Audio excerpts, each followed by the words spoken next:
welcome back to Evil Popcorn. We'll just go around and introduce ourselves. I am Mr. Popcorn, and who do I have? No, I won't do this because it could be different on anyone else's screen. The one who I'm like, just where am I sitting? Who wants to go next? I'll go. I am Scream Queen, a longtime supporter of doesthedogdie.com. Oh, rough. Yeah. I'm the Baron. In case anyone was wondering, the Baron name comes from when I used to be a steampunker. Oh, I didn't even know that. Yeah, there you go. Inside baseball. I have to address it, I guess, just quickly, because, you know, the 3 or 4 people out there who know this, who listen to the stuff that from the beginning, thank you. I've called myself the Cinema Baron before, yeah? And with an S? Yeah. With an S, right? Yeah. Used to be called Cinema Baron. So, you know, it's all good, of course, and I like the name the Baron. I like it. I'm glad it's still being used. Yeah, I should. I just scream. Go on. Oh scream, no, sorry. That's right. I was saying I just scream a lot. That's just fair enough. But it's royalty, but it's not like up yourself royalty. Like it's not like a duke you're not or the a king. Yeah. That would be too much, you know. Yeah, I don't want to get ideas above my station. Yeah, like imagine calling yourself like a queen or something. That would be embarrassing. Yeah, I agree, Scream Queen. And we've got a Mr. over here, Mr. Popcorn, like no captain or general. No doctorate. Just humble, or potential serial killer, which was the the first time I came out with the name. So what do you think of this name? Fine, if you're a serial killer. I mean, yes, no, I like that. That's good. I'm going to adopt that. That's a good review. Yeah. I mean, the podcast is called Evil Popcorn. You know, not dark, not spooky, but straight. So, you know, I think it works.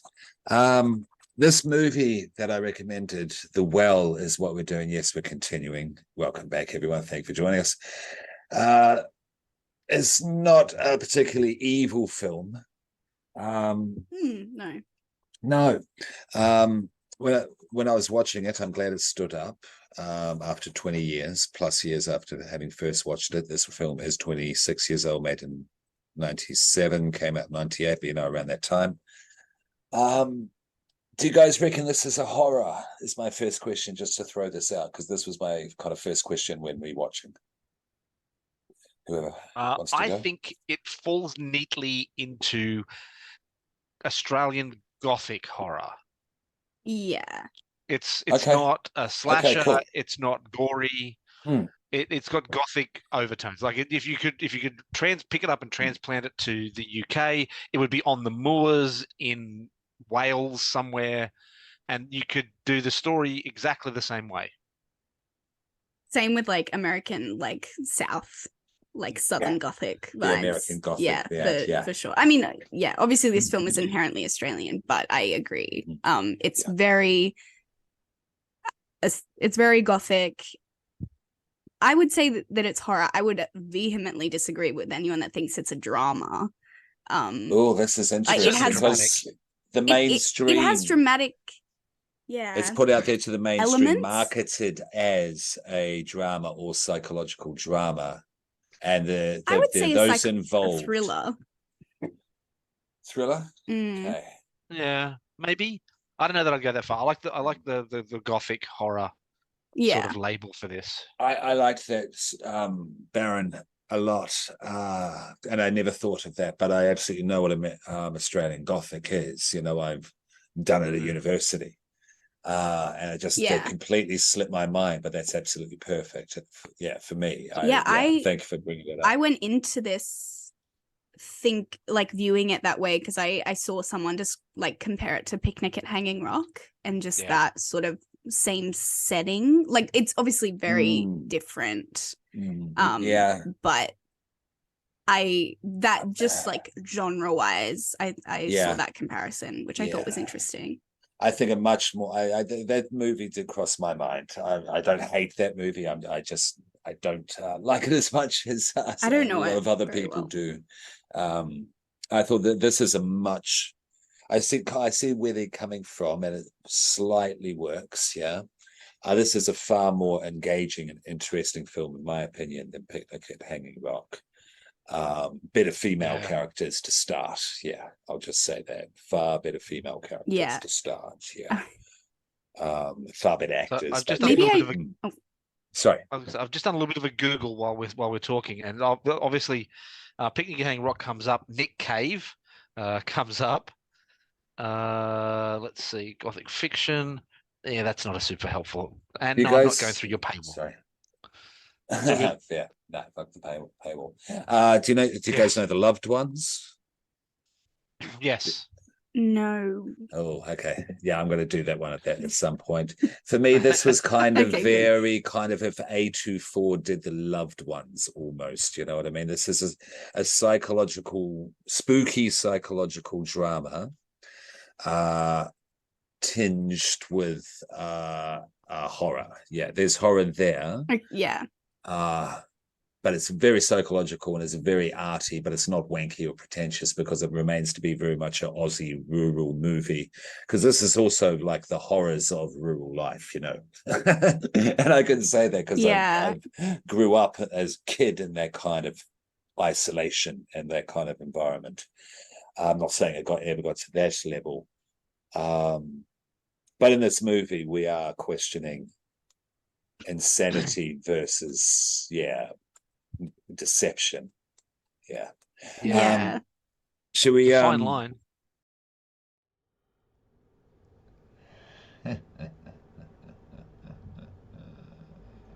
Welcome back.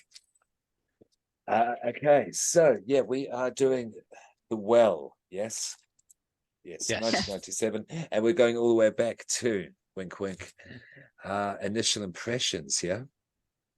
Yes, we are. Okay, so the Baron, initial impressions. Look, honestly, it is a piece of art. It's beautifully shot. The acting is amazing. The locations were beautiful and creepy. As I said previously, the Gothic horror thing was really a strong theme with it. I've got a couple of problems with some of the stuff in the film, but it didn't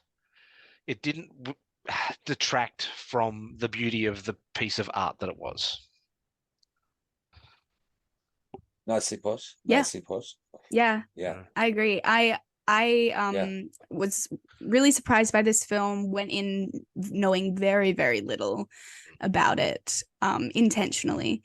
And I, initially was sort of thrown by the, like, what genre of film is this? It takes a little to sort of reveal itself, but I by the end I had learned to really like that about the film, the slow creeping element of it. I want to say that I didn't think it, I don't vehemently disagree that it's a drama. I just don't think it's a cut and dry drama. I said that before and immediately I'm like, okay, no. let me take a less aggressive approach. But I do agree it is the very Australian Gothic, like the Baron said. And that is something that I love. I love the Gothic genre, and I think it is very nicely done. Yeah, no, I'm glad this stood up after 20 plus years. Yeah, definitely. And what I enjoyed about it back then, I enjoyed about it now and could appreciate more because I understood it more because, I'm just older and smarter, basically. And I really enjoyed the performances as well. And I could see, with a more experienced eye, the performances definitely. And I love what you said about the Australian Gothic framework's not the word, but the kind of canvas, if you will, of it. I think the only scene that you would put into it today, like if you were filming this in 2023, that would change any of it at all is you would have them rock up to that first house and pull out their phone and go, oh, no service. And then you'd never see a phone again. And then that would be the only change to put it in the 21st century. Absolutely. Yeah. Nice. But there is, very nice elements to this film, and certainly for not a lack of experience. Everyone had done some stuff up to this point, but they're at early stages in their career. This is the Wells 1997. We are, continuing with our Australian horror series. The Well is directed by Samantha Lang. It stars Pamela Rabe. A bit of an Australian legend, certainly in terms of TV, it seems. Originates from, what was it, Baron? Ontario or Ottawa? Ontario, Canada. Thank you. Yeah. Miranda Otto, of course, I would say friend of the pod. Two movies now. Two movies. But she's heavily associated with us at this point, all things considered. Paul Chubb, he writes a bit back in the day. He did some stuff behind the screen, production and writing. And Frank Wilson, rest in peace. Didn't get much from him at all. Didn't like his character from the cast. No. I have a note about that quite early on. Old weirdos. I said, Dad is a creep. Ew. I think I have written down. It would have been an entirely different movie if he'd stuck around for the whole thing. Very interesting. That you say that. But we'll get there. Sorry, not to jump in. It is based on the 1986 novel the same name by Elizabeth Jolley.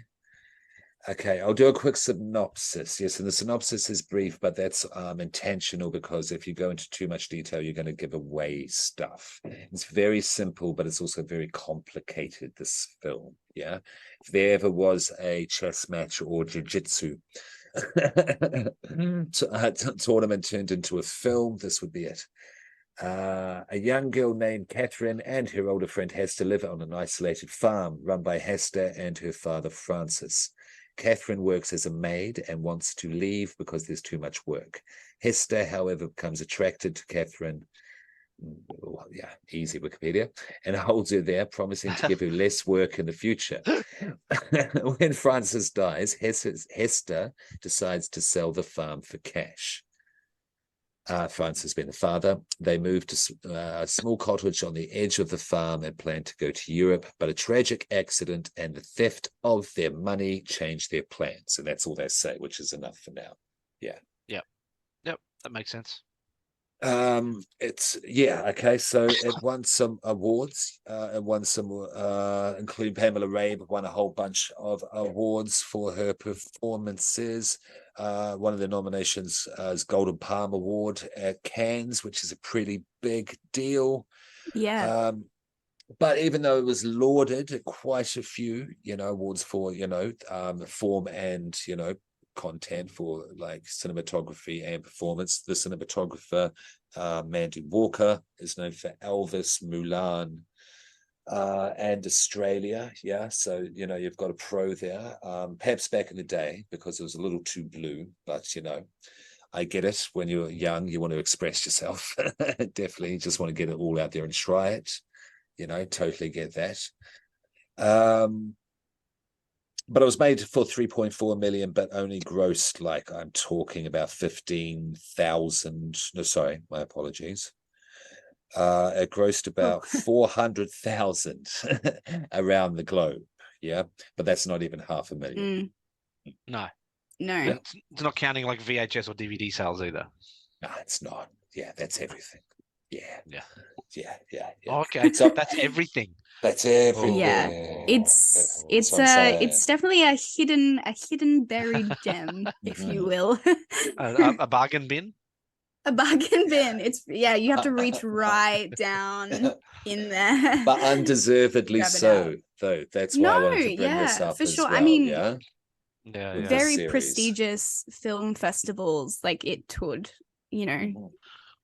globally. So it's surprising for sure. Yeah. And that could be, down to marketing. Yeah. But I mean, I lived in regional New South Wales at the time, and our cinema, I would see everything going. Like, I think I saw Strictly Ballroom like 6 times just because it was the only thing on. And I don't remember seeing it, and I don't think it played in Ballina or Lismore. So yeah. Okay, and where was it shot? We brought this off. New South Wales. Up here? Cooma in New South Wales. Cooma, New South Wales. Cooma, Cooma. Shout out to all the Cooma people listening. Yes, they might be. There could be one. Yeah. Get in touch. Send an email to the pod. Yeah, if you're from Cooma. Music, 1 in a Million, Trickster. The song that came up about 5 times. The music was great. Yeah. I loved it. Stephen Ray was the composer. Yeah, just to cover all of the music there. Again, shot by Mandy Walker, edited by Danny Cooper. I think it's Danny. Yes. And let's get into it. Yeah, that's everything. Yeah, get into it. Keen. Yeah. Cool. All right. Opening shot. Katherine is dancing in a punk. Katherine is dancing in a pub. It's a kind of pub, it's a rural pub. Yeah, as soon as you see the shot, you know what I mean? Yes. And it is Miranda Otto just basically dancing side to side, whipping her hair around to some punk grunge. Yeah, punk grunge music, while Pamela Rabe, who will now be known as Hester, is watching on with that strange Hester look. But we'll get into that. Yeah. Yeah. When she went to the neck of her dress, I thought she was going to pull out a crucifix. A cross. Yeah, right? I was like, this is a cross. She's dressed very conservatively, and Katherine is in this sort of metallic crop top and has this sort of shaggy hair. 97 and she has Australia, TT, if I'm not mistaken, Baron. Is that fair to say? Yeah, pretty much. My only research into this is Kath and Kim, so I don't mean to, no offense. But yeah, and already you see in the first shot, you see the difference between both of them. Yeah, between generations, between your lifestyles, between views, etc., which also again plays a big part in this movie. Yeah, because it is about these two and their relationship in this rural environment, which is it named? The town? No. Sorry, I've only just thought of this. No. Yeah. Okay. No, it wasn't named. Okay. It was an unnamed Australian town. Unnamed Australian town, yes. Okay, it's just the homestead and the bar. But so little of it was shot in the town. Oh, yeah. Yeah. It's at the homestead. I mean, I guess that just sort of adds to the isolation element. Absolutely. And then there's the accident. This is where we're up to. Wink. Well, Miranda's she's this will make sense later on, people. She's recently learned to drive, yes, and so she's getting all excited.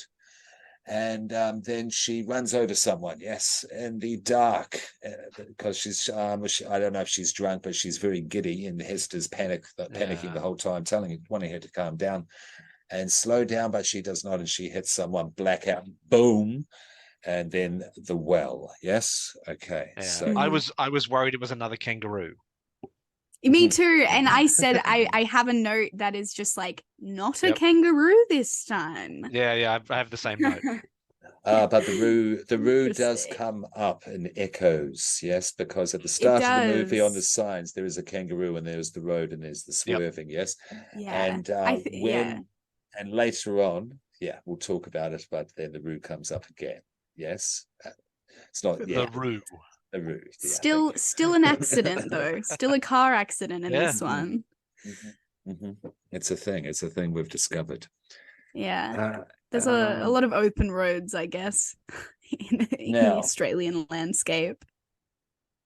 Now, okay, so what did we think? Because it does switch from this. So spoilers, people, going forward, because we need to go into everything. We even need to talk about the end because it's too complicated not to. Yeah. Okay. So I was confused by the accident, thinking that they were going to the country, which is immediately after the credits, to avoid someone being arrested for murdering someone on a road. So it wasn't until a flashback actually became in continuity of the film that I realized, oh no, wait, that was a flashback. Now we've caught up. Yeah, I also wasn't sure where we were timeline wise, but yeah, I was just sort of like letting the confusion just sit, and then I was just like, okay, where are we going? It was I was not sure what I was in for, even at that point. I was very in the dark, I guess, about what was going to happen. I don't think I ever could have predicted how the movie would unfold from that. Yeah. I didn't look anything up before I watched it as well, so I was in the dark as to what was going on, which is probably the best way to do it. Yeah, I recommend that actually. People going through. Go into the dark. So don't listen to this. Stop listening right now. Don't watch the movie. And then come back. It's on you. It's only on YouTube. For free. Yeah, but for free. And it plays pretty well. Not too bad quality. Hold on. Also, TCM Classic Movies. If you subscribe to that in the Internet Film Archive, which makes it global for people. VPN if you need to, of course, but that gives it more access. Yeah. Cool. Where are we up to? How do we get? We're arriving at the house. house. Yeah. Yes, that's right. The accident. Yes, and I was going to say my bit about the accident. Yes, my opinions on the accident. This was like the start of Ozark season 4 car accident as well. And then I forgot about it until it comes back. See, again, we have to spoil it when it comes back later. When we're here we are, we're back. That's right. Yeah. And I'm always happy when a production does that to me, for me. Yeah.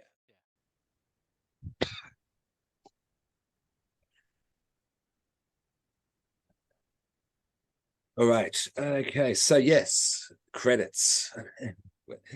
And they arrive at the homestead. Now,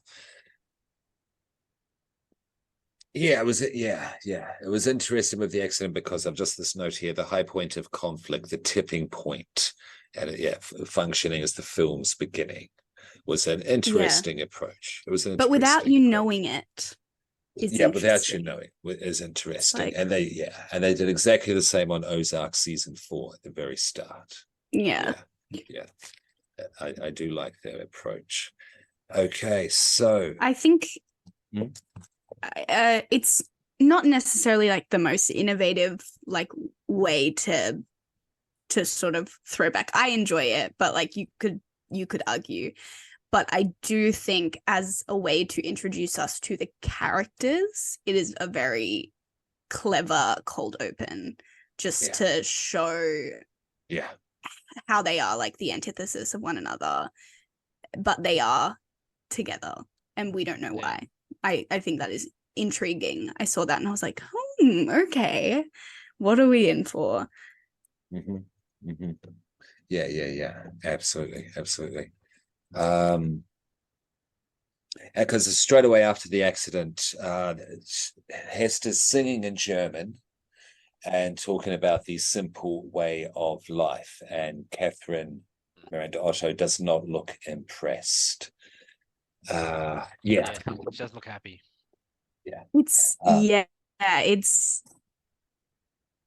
I thought one thing I thought that was interesting is when they show up to the house, they're introduced to the Hester's father and his friend are at the house, and she announces they've fired the other housekeeper or maid that they had for the house, Molly. Now there is Katherine, and Hester says something like, "She's for me." She says something very this is like Catherine's for me, like, which I thought was very interesting, like right off the bat. That sort of establishes, or it claims something about their relationship very early on, which is a very sort of strange, complex relationship. So I thought that was interesting. Yeah, to say the least. And it's and this also relates back to the keys, yes, as well. Who owns the there's a Tones of definite power ownership. play. Yeah, absolutely. But the dad sucks. The dad Creepy does old suck. dude. He immediately like lifts up her skirt and talks about how she needs to fatten up. Yeah. Very gross. And it's sort of, it becomes clearer and clearer like why Hester is the way that she is.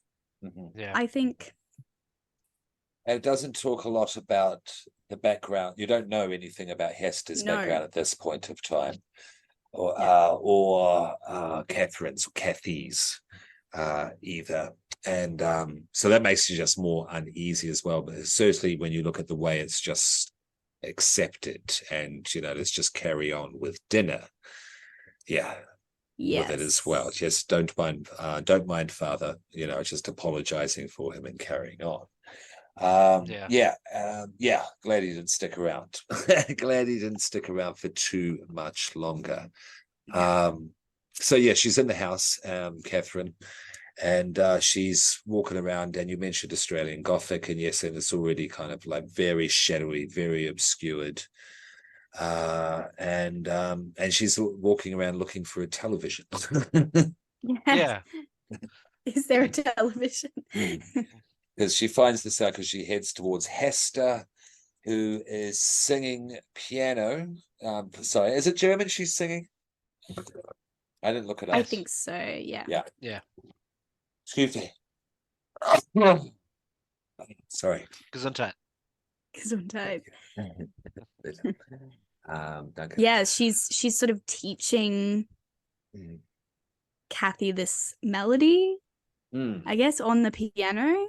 So it's almost like this like tutelage element. Yeah, I don't know. This sort of muse. It's weird. And tutor vibe. It's very. I feel like everything I learned at least to begin with about their relationship was not contrary from the last thing, but like it would surprise me, and I was like, oh, so it's like that.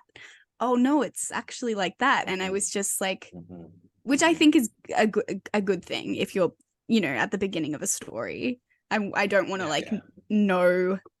I don't want to understand how everything works immediately.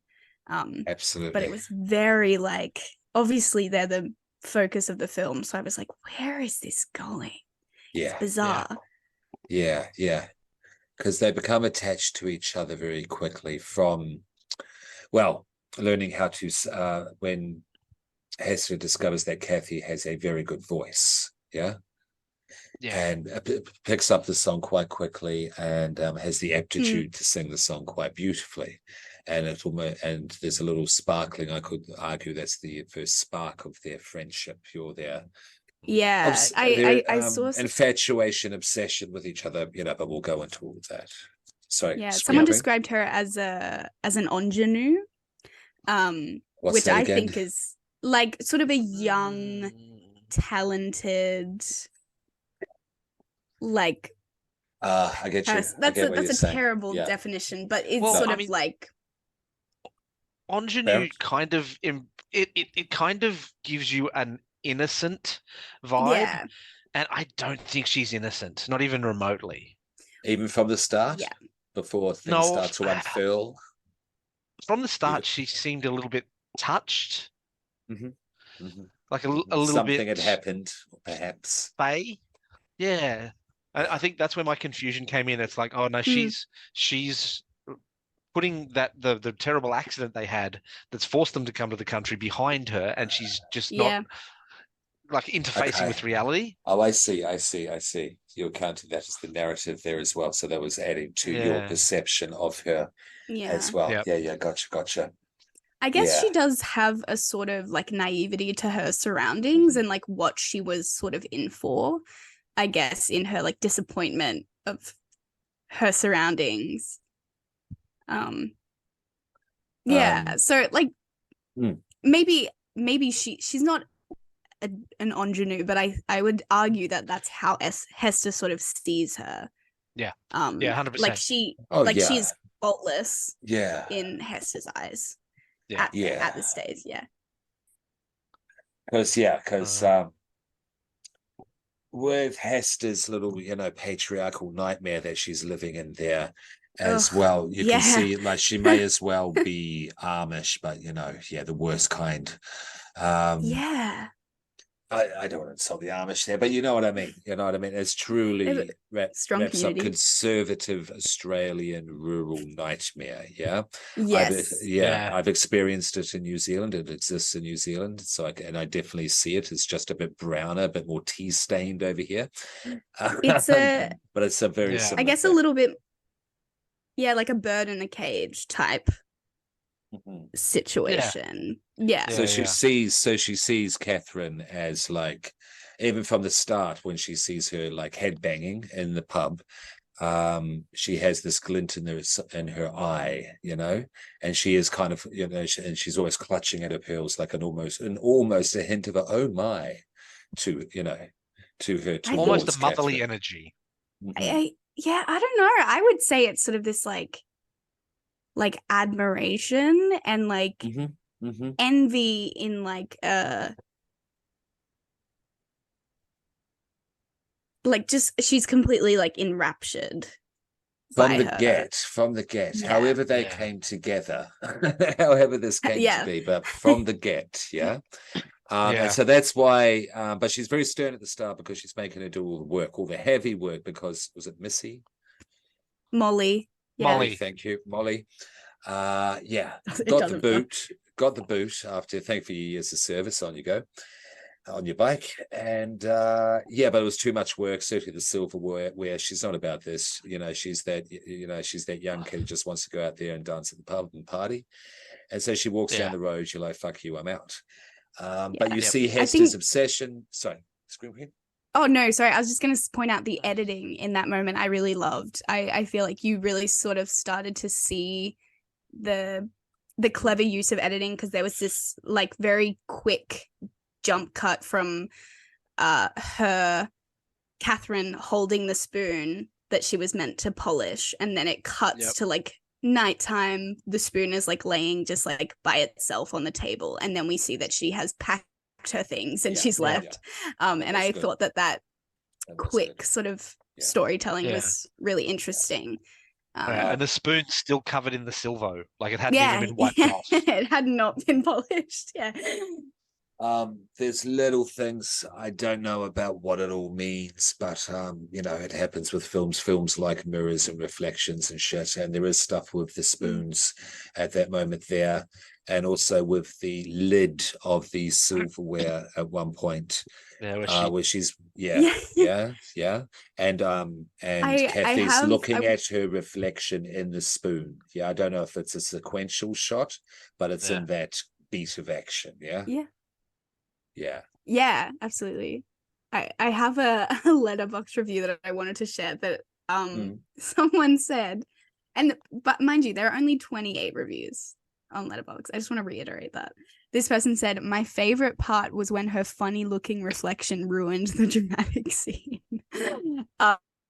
Which obviously it doesn't ruin it entirely, but her face, like all of my housemates were laughing because you can see her face sort of like smushed together in like the side of the thing, which I don't necessarily think is a make or break. I think, it was very intentional, but I just wanted to point out that someone had left that as their review of this film. That is funny though. That is funny. That's why I had that reaction. Definitely.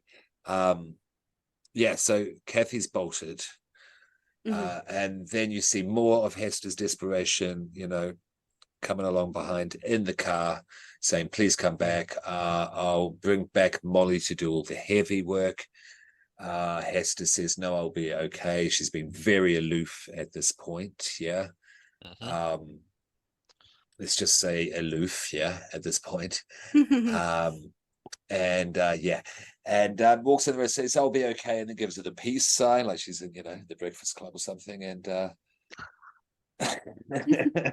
But then you come back, and I think that's where she's looking at the reflection. I think, yes, Hester into the reflection of the lid because the silverware's not done. Yeah, so there's that little bit of despair, neglect. Yeah, there goes. Yeah, and she's very forlorn. Like, very forlorn. She is just sort of like she's like grieving this loss almost. It's very intense, and she's sort of like, I guess she's despairing because she's sort of by herself again in this house. Yeah, absolutely. It's very sad. You're asking of her, like, what happened to you also, in the past, and of Kathy to a degree as well. But speaking of the devil, yes, Kathy arrives behind. I was going to do look in the reflection sort of thing, but it didn't do that. It avoided a lot of corny kind of, like, as people say, tropes nowadays. But no, she says, I'm back. And then Hester almost whelped. There was, that sound that, you know what I'm talking about? And it was like, oh, you're obsessed. You're not just this girl. You're not just keen on the idea of doing work. No, you're obsessed. Yeah, for me at that moment is what I picked up with her character. And but is never going to do anything about it. Is never going to take that next step into a physical relationship. Very repressed. She is Hester is repressed incarnate. Yeah. So a note at this point, I put please. Jealousy. I put jealousy, repressed sexuality, and skin hunger. Skin hunger. Can you elaborate on skin hunger a little bit? That's interesting. So if you don't come into contact with people, like you don't hug people or touch people on a regular basis, you get a thing called skin hunger. It's like, I need to touch someone. Yes. Touch starved. Yeah. Cool. Okay. Interesting. Yeah, I have here Hester is down bad. She's down bad. She is sad as fuck. I think there is almost like a voyeuristic element to the beginning of this film, especially the way that it's shot, I guess. And you sort of, again, you're still sort of in the dark about what their relationship really is, like what their intentions are. And there's this this voyeuristic what was the power dynamic that you brought up? Yeah. What was in your head? What did you read? Because you got repressed sexuality was the first thing that you mentioned there. So what was I got the mother-daughter thing, or the matron and the live-in student almost sort of, Yeah. Interesting. Because the whole film, whether it's not necessarily romantic, but probably romantic is what I got. Is she loves her. Oh yes, I don't deny that. I don't deny the love. No. I don't think it's I think there is a care and a sort of like mentorship there, but I don't think it personally, I don't think it is maternal at all. Okay. I don't think Hester knows how to be maternal this is at all. She wasn't raised with a mother. And I think that she sort of like, I don't know, I think she is, you said it when in the Wikipedia article it says she's attracted to her. I think that is true. I think she's absolutely attracted to her. Because I put a question mark next to that. Yeah, absolutely. No, so gay. Okay. Yes. Yeah. Okay. In my opinion, gay. Yeah. It's this thing, and repression I think is a huge theme because she's sort of.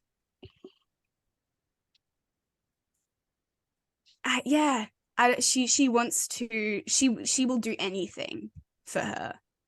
Yeah. And I not to spoil, but not to jump the gun, but it's not just a sort of like this weird power dynamic, like mentorship, like ingenue and mentor. It is like she cares so deeply for her, and it is like this connection that she has been craving her whole life. And she sort of she says to Kathy, she says, you know, she used to have a nanny, or I don't know which word she used. Where is it? It's somewhere in here.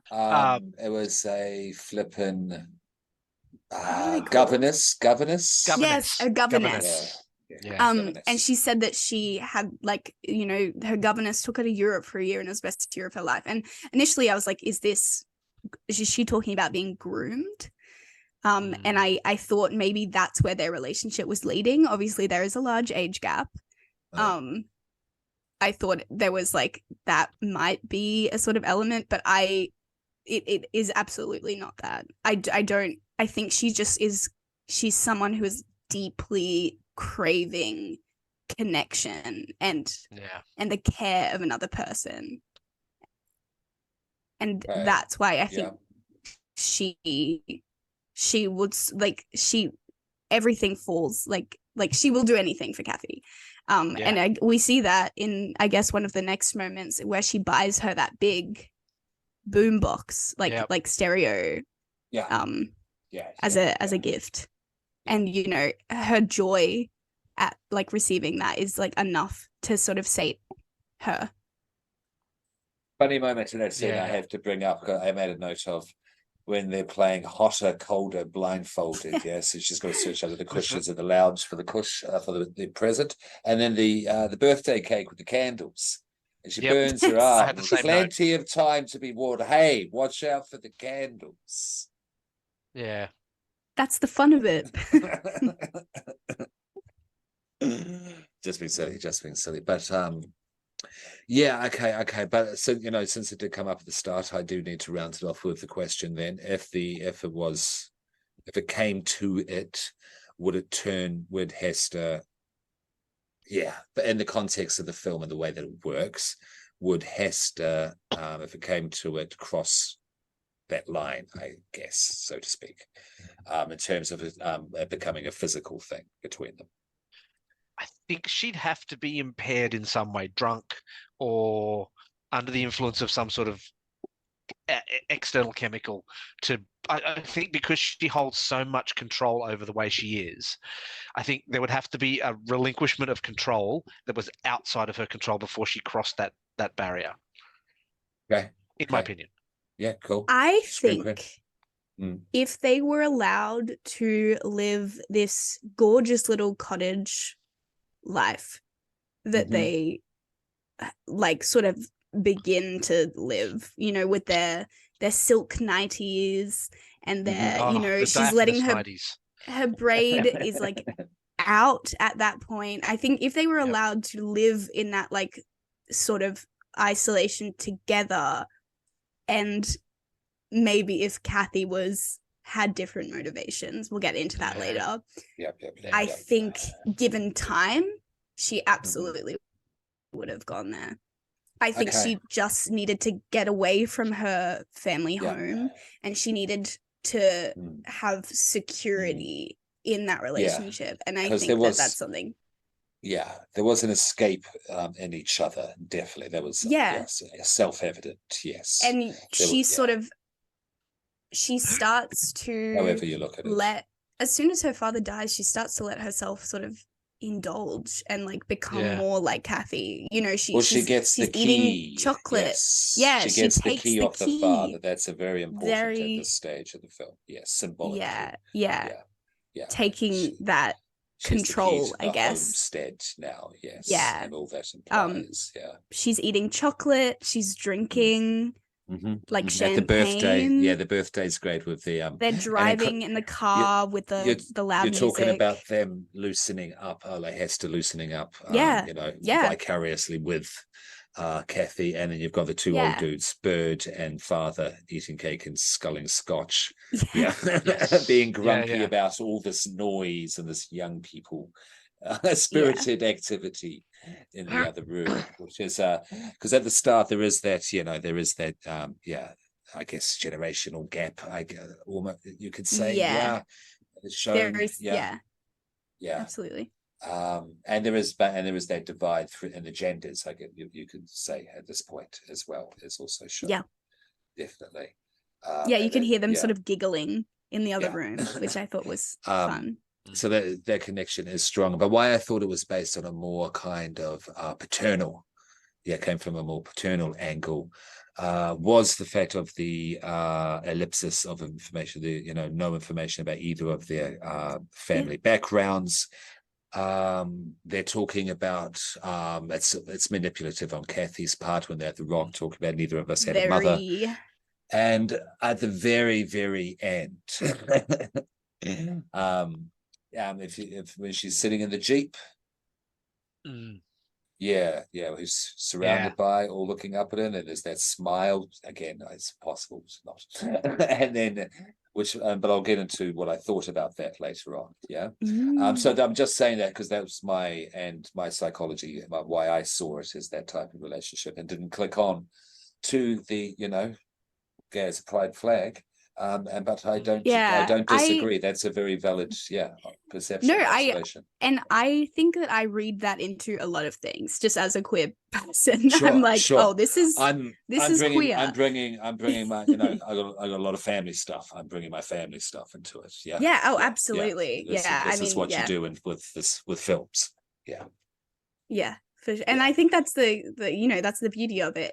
And I guess of this film in particular is it is elusive. And, I was even talking to my partner, like when the film finished and they were like, that means this. And I was like, whoa, like I didn't read that at all. And it's just it's really fun to sort of hear other people's interpretations of it, I guess. And which is what I like about this film, because it's simple enough.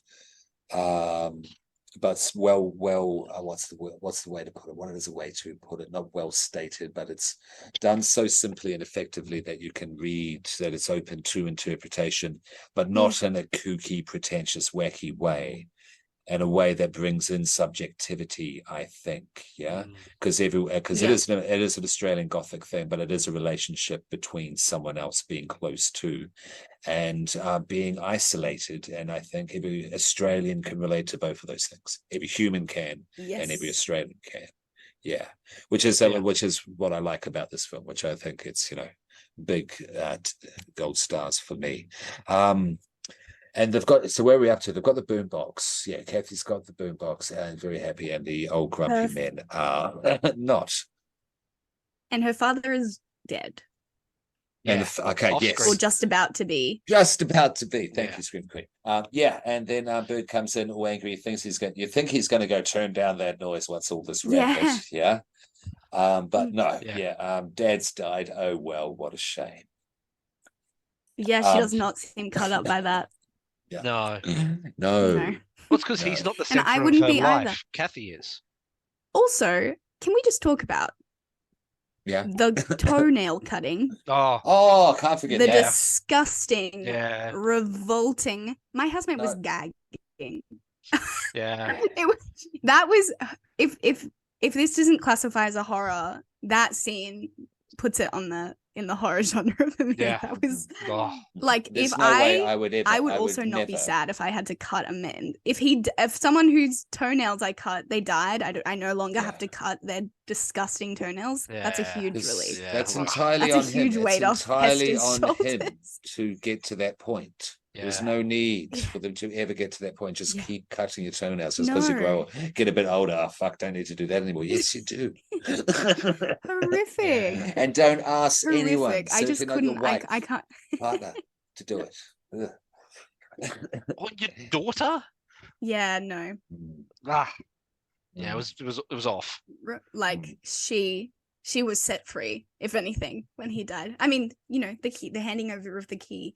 The key is the most important part of that scene. Yes, Hester. Symbology. Yes.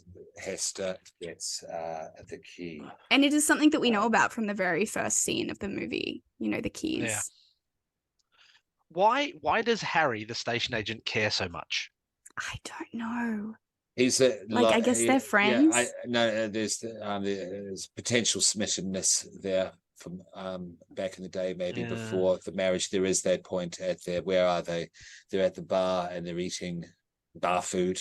Yeah, and you're a very stubborn man. Yeah. And there's that little smirk between them.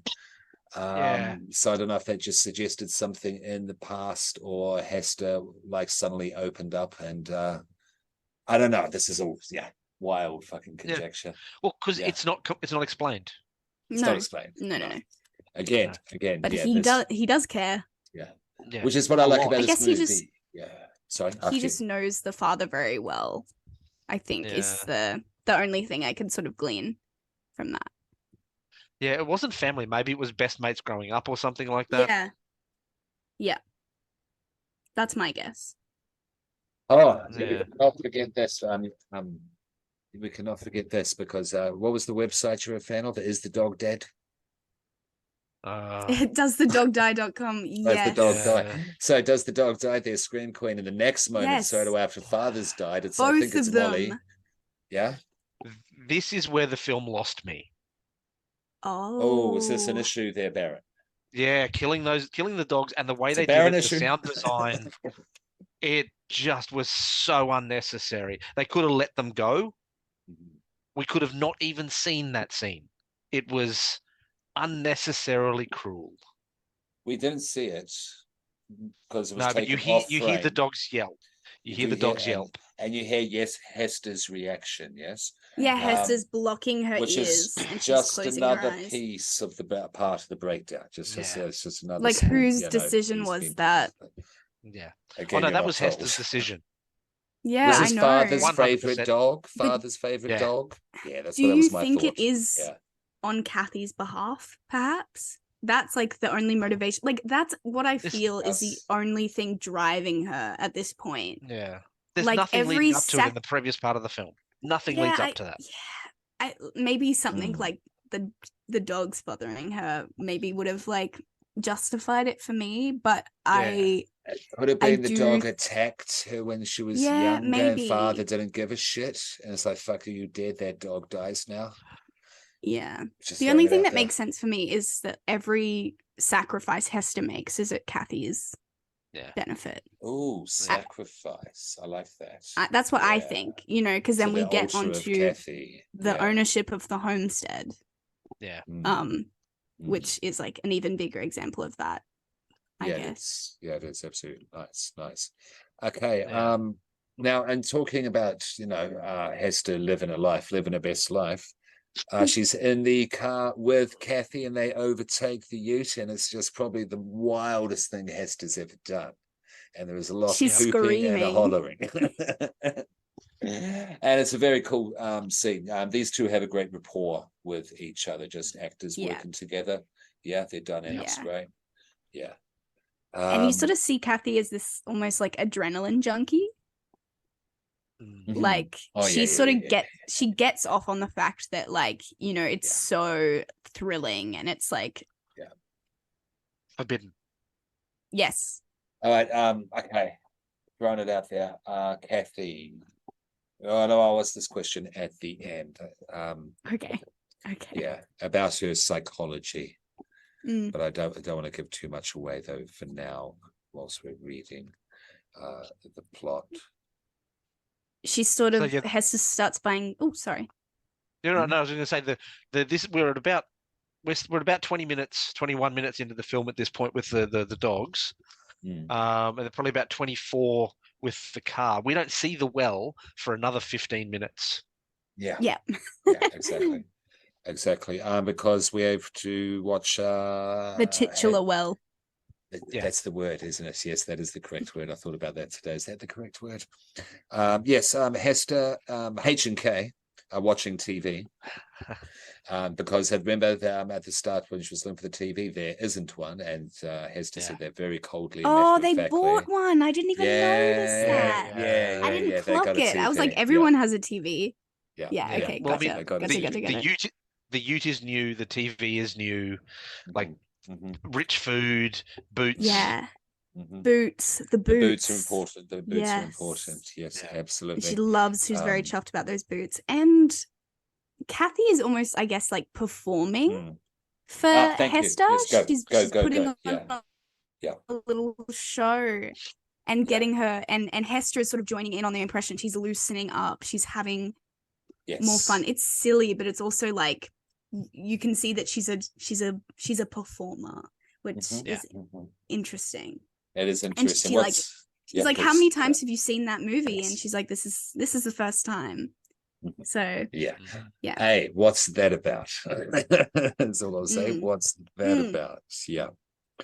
Very interesting. I'm pulling my monocle. Yeah.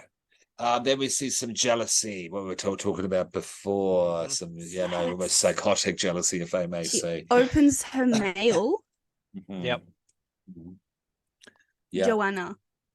Joanna, yes, best friend. And looks, she misses you, but old indie, young. chickie from the 90s, from 97, of that time, absolutely. Shout out to the production design. It did win, it did win an award at the Australian Film International, blah blah, whatever it's called, AFI,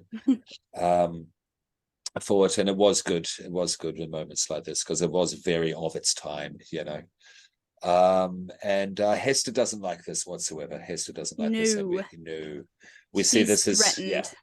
Yeah, she's cracking more. She's teetering more, Yeah. Their relationship. The whole movie I spent trying to sort of make sense of the relationship that they had. One piece of media that it reminded me of was The Favourite. Yorgos Lanthimos. So it's like Olivia Colman, Rachel Weisz, Emma Stone. Oh, you should watch it. It's great.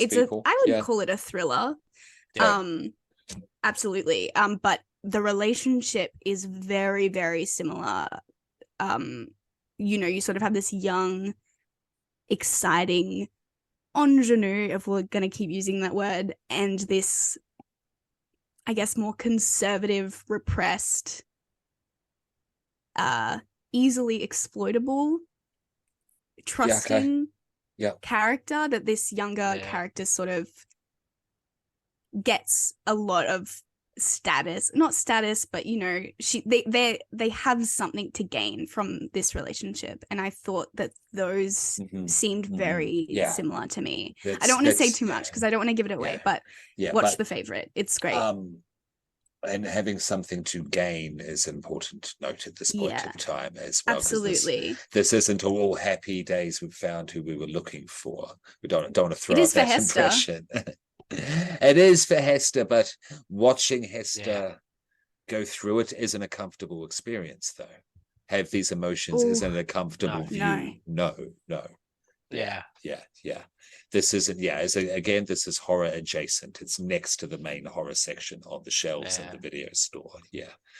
Now they're doing their picnic. I think at that point as well, I think at that point when she's looking at the mail, I think she has a little bit of a fight with herself and says, I should chuck this out. And then she realizes that Kathy's looked at it and she would realize that it was gone. So I think there's a little moment where she's looking at it going, I should get rid of this, but I can't.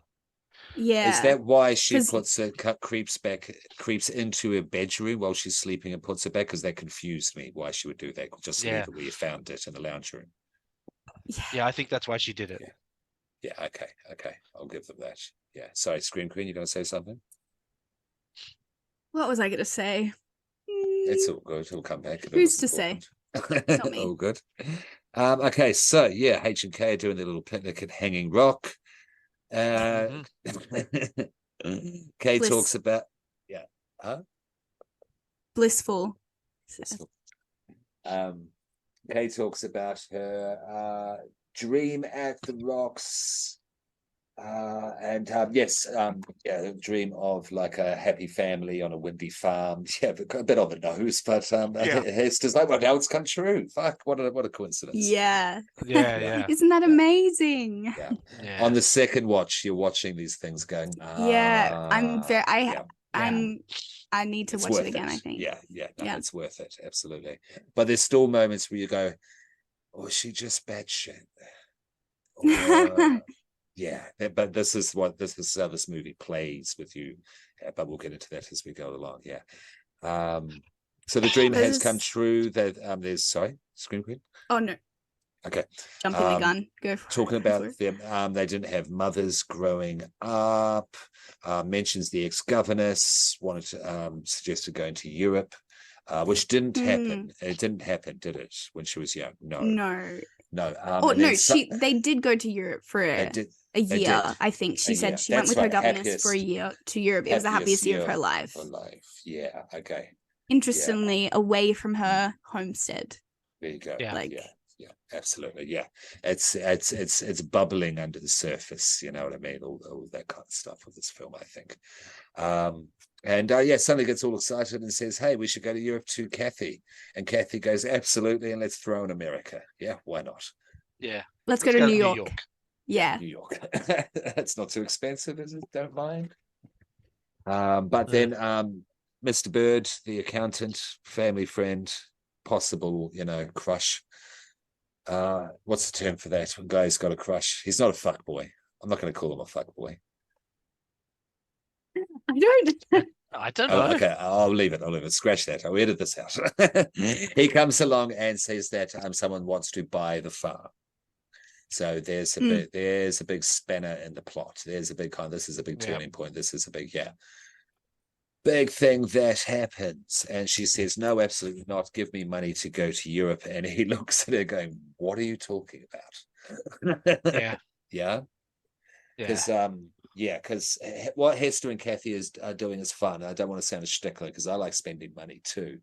But it's like, okay, how are we going to make the money for it to come back in?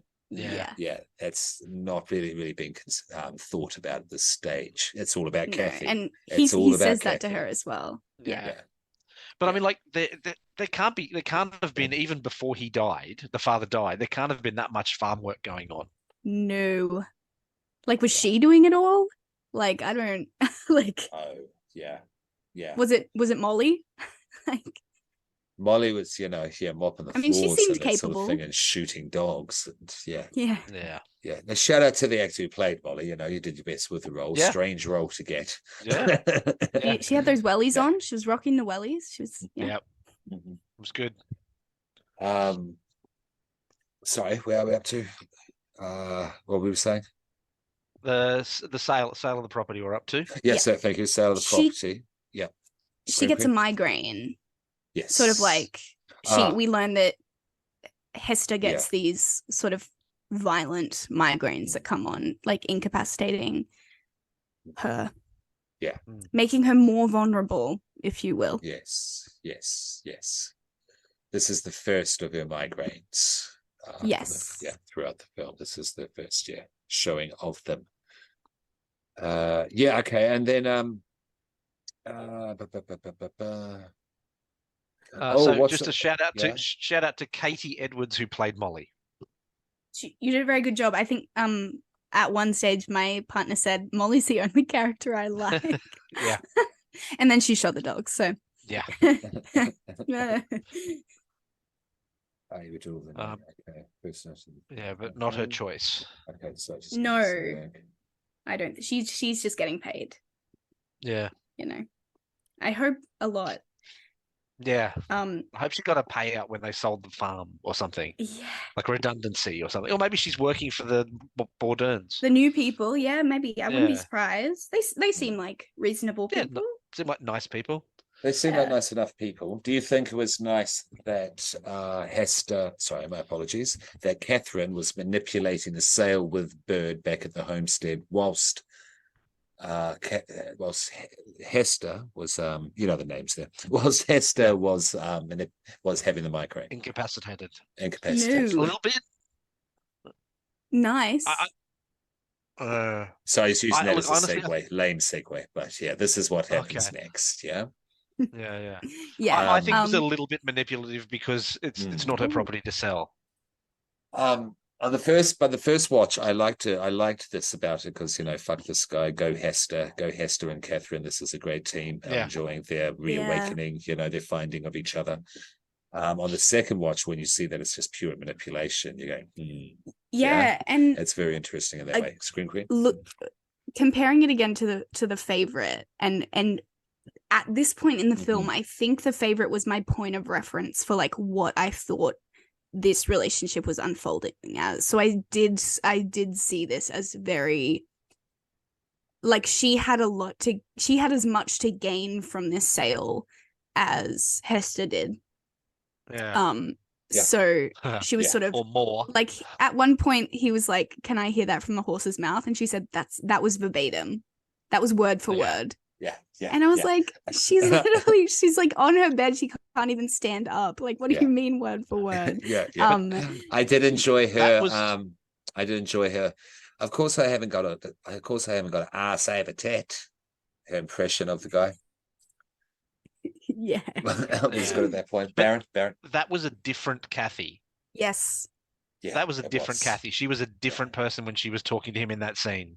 Yeah. Yeah. A lot more lucid, a lot more calculating in the eyes. There was less of the girly, innocent kind of look at my crazy hair, head bob thing. Yeah. Yeah, the way that she was, even the way that she was talking to Hester, like sort of whispering to her and being all like, "Oh," like she knew exactly what she was doing. It is subtle. I mean, the performance is strange, but there is a play between, is she manipulating or is she mentally ill? Yeah, just to basically throw it out there. Yeah, that is like, the question. Is she just sort of this spacey? Yes, certainly as we go on with the well. Yeah, certainly when we get up to the well. We're not there yet, though. We're almost We're there. not at the well yet. You'd think. We're near the well. We're at the first night at the cottage. The well is outside. They get to the cottage. Yeah. There's this beautiful moment with the music. Sorry to but the whole movie is reminding us how different these two characters are. And there's a beautiful moment in the sound design where Hester is listening. They're both setting up their new rooms. Hester's listening to classical music, and over the top of that, you have like the 90s sort of punk. Like, they are literally playing simultaneously. And it's just sort of this clashing of music. I thought that was so. I just love that. I just thought that was so clever. Absolutely, and I think and to pitch and tell, to add to that, to build on that, the film builds on that as well. When outside, when we first see the well, they're both standing at the door. There's the storm at this point. It's raining quite heavily, far north Queensland. No, sorry, New South Wales heavy, Australian heavy, and Katherine hears she hears humming and then something strange moving in the woods, and then Hester says it's just the storm, and that's just the top of the lid of the well. So whether what if the intent behind Catherine's words are, it still shows that they still live in different worlds. Definitely. And then we get a kind of soft, evil, dead Dolly, shot up to the well and to the top of the well. And for me, I reckon that was the first hint, the first time the film hints at the well having a supernatural aura about it. Nothing, no law or anything, no connotation, just an aura to it. And that builds on that as we go on, I think, which I really like. Anyone that's interested, Kuma is sort of in between Canberra and Jindabyne. Thank you. So it would be quite cold there as well. It did look very, I mean, there was probably the blue filter, but it did look very wet and cold. Yeah. Well, the next morning it's not wet and cold. The storm has passed. They're taking tea, in fact, on top of the well. It's very delightful. And then Bird shows up with the loot, as Hester calls it. And why is that money not in a bank? Why is it not in a bank? He has it handcuffed. I know. So talking about, Australian Gothic, or just quaint rural Australia. Back in the day there, it's just, it was quite hilarious. And Hester finds it hilarious and jibes him for it. Then they take the cash. She takes the cash, they take it aside, and they start putting it in, the biscuit tins and such. And then on the second watch, I've noticed that Katherine puts it in the yellow hat, her yellow hat that she likes. The photo. Yeah. Right? From the photo with the governess. I don't. Yeah. So I didn't pick up on that. Yeah. I'm pretty sure she's wearing a yellow dress and a yellow hat. Okay, interesting. Just saying. I don't know like what that is trying to say necessarily, but if you look behind me, viewers, there's in the doorway, the yellow dress and hat. She puts money into the yellow hat. Yeah, and there was a whole point made of that, action, of filming that action. And on the second time through, I went, okay. Certainly we get later on to the thievery, Yeah, I again, that like voyeuristic sort of like element of the shot. You have like this like very close up long shot of her like on her tippy toes, like reaching up to pop the. I thought that was I liked that shot. I thought it was cool. Yeah, the shoes were interesting. Yeah. Don't know what they meant. Don't know if they meant anything. That was just interesting. So Bird Rise of the Lord puts in the tins. Yeah, there's the thing. The mail, yes. Okay, so they're outside the post office. They've gone to get the mail. Australia Post. The dance to the nightgowns, yes, the white nightgowns with the red scarf, very stylistic, lovely little fun scene there. Australia Post. And then it's from Joanna. It's just got out of juvie on remand. She was on remand, but she's got out for good behavior. Hester really doesn't like this, to the point that she stops the vehicle, goes behind a rock again, and then she teeters on a breakdown on screaming at this point. It is so, that is probably one of my favorite scenes of the movie. Like it's so beautiful. And initially we were all like, oh, why is she going so far out on the road to pee? It turns out that's not what she wanted to do.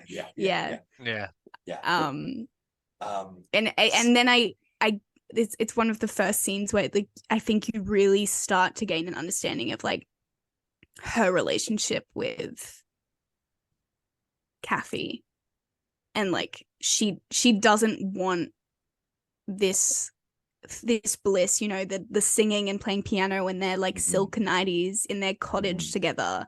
She doesn't want that compromised in any way. Definitely. It's a little heartbreaking. It's a little heavenly. I used to call this the heavenly creatures syndrome. If you've seen the Peter Jackson film Heavenly Creatures,